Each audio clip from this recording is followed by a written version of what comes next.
Puo Nufuta alias pusat bumi yang tersembunyi di Pulau Kaladupa, Wakatobi diperkenalkan oleh kelompok ekowisata Telaganda di Desa Balasuna Selatan yang ingin mempromosikan kekayaan budaya dan sejarah di kawasan yang selama ini lebih populer sebagai wisata laut.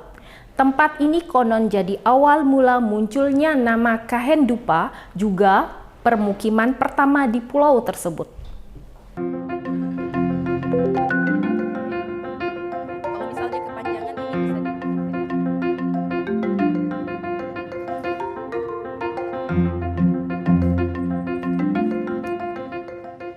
Saat berkunjung ke Wakatobi, jangan lupa singgah di Pulau Kaladupa, tepatnya di Desa Balasuna Selatan. Di sana ada situs budaya bersejarah tersembunyi yang belum banyak diketahui. Namanya adalah Puo Nufuta, yang dalam bahasa Indonesia artinya pusat bumi. Sebagai tempat leluhur yang dianggap sakral, pengunjung harus menjaga ucapan dan perilaku, seperti dilarang mengotori tempat atau membuang sampah sembarangan.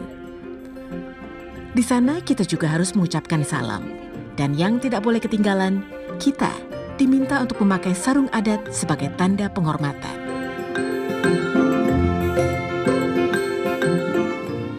Sebelum tiba di puncak, kita akan melihat pohon kenari yang buahnya sudah berjatuhan.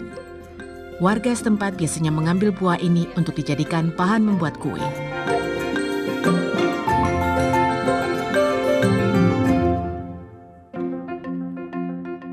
Setelah melewati pohon kenari, jalannya semakin menantang. Hati-hati ya saat menanjak. Jangan lupa berpegangan ke tali pembatas yang membantu agar tidak tergelincir.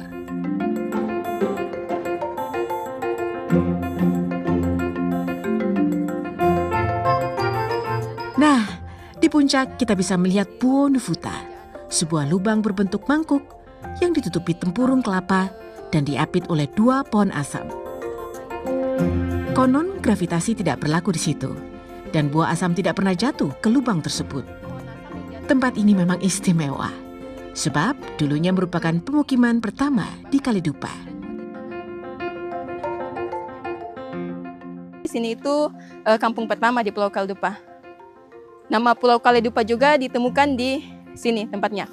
Ada 2 tokoh yang bernama Abdul Syukur dan Abdul Ghafur. Saat mereka sholat zuhur, itu posisi sujud, mereka mendengar bisikan dari lubang tanah Kahedupa, yang artinya itu ka anak aku, he pule, duka, pale ama aku. Kalau di bahasa Indonesia, kalau diartikan dalam bahasa Indonesia itu ini saya, tolong perbaiki saya lagi.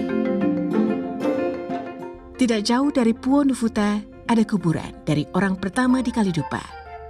Sepasang suami istri bernama La Aru dan Wa Paiti.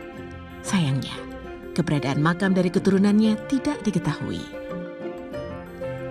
Dari Puo Nufuta, kami pindah ke rumah tenun dan melihat langsung pembuatan sarung adat. Corak dan warnanya bervariasi. Ada motif khusus untuk perempuan dan laki-laki. Contohnya adalah kamba-kamba yang umumnya hanya boleh dipakai gadis yang belum menikah. Di rumah tenun Kelan Sere yang kelompoknya 10 orang ini, kita juga bisa melihat proses menggulung benang alias gantara. Benang yang dipakai bervariasi. Ada yang memakai pewarna alami seperti daun indigo, ada juga yang memakai benang sintetis.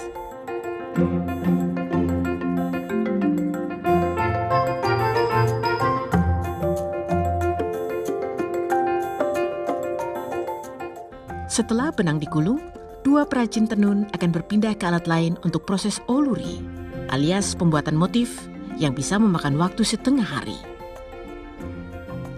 Sementara itu, durasi pembuatan sarung tenun bisa memakan waktu sekitar 2 minggu dengan harga Rp1.000.000 per lembar. Umumnya memang perempuan yang menenun, tapi kalian ini bukan kewajiban bagi gadis yang ingin menikah. Jadi, sebagian besar anggota rumah tenun adalah perempuan yang sudah berumur. Sarung tenun di sana biasanya dikenakan di acara-acara adat. Memakainya juga nggak boleh sembarangan ya. Ada tata caranya, seperti arah lipatan sarung sesuai dengan status pemakainya. Kenapa? Kalau gadis begini, toh. Kalau janda begini. Perjalanan Puo Nufuta dan Rumah Tenun Kelan Sere merupakan bagian uji coba paket wisata dari kelompok Te Laganda yang didampingi oleh Yayasan Konservasi Alam Nusantara dan Balai Taman Nasional Wakatobi. Dari Wakatobi, Sulawesi Tenggara, Nanin Yuniar, Kantor Berita Antara, Mawarta.